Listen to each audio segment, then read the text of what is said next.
A Clovis mother who was expecting twins is finally home from the hospital after battling COVID-19 for nearly 2 months.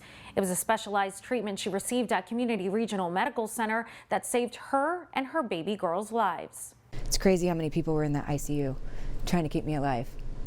39-year-old Dallas Selling started feeling sick around Thanksgiving. Then came breathing problems, a trip to the hospital, and a COVID-19 diagnosis. It was just too much. I couldn't do it on my own.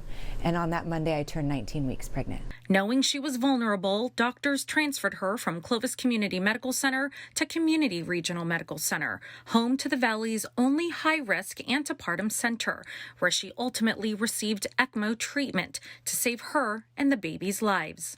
ECMO essentially takes over heart and lung functions. It's a way to put oxygen in the blood while bypassing the lungs. Dr. Crystal Ives Tallman says Dallas was a good candidate if things took a turn.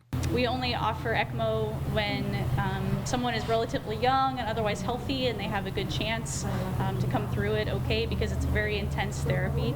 When she arrived at the hospital, Dallas was determined to fight, not just for her life, but for her baby girls. One of the nurses came in and she said, "You make the call. You know what you're capable of. So if you think you need to be on a ventilator, you have to make that call." And it took 5 minutes and I was like, just do it. And that's pretty much the last thing I remember. Her next memory is waking up 25 days later. Well, first I asked what day it was and he said it and I said, "Oh, I miss Christmas." And he's like, "Yep, you missed Christmas." Despite a missed holiday, 3 weeks on a ventilator, and 8 days of ECMO, Dallas and the twins were on the mend. The time lost was filled in by her husband, who journaled her progress every day. Dallas is expecting to deliver her twins at Community Regional in April. Community Medical Centers closely monitors the COVID-19 pandemic around the clock. For more information, visit communitymedical.org/coronavirus.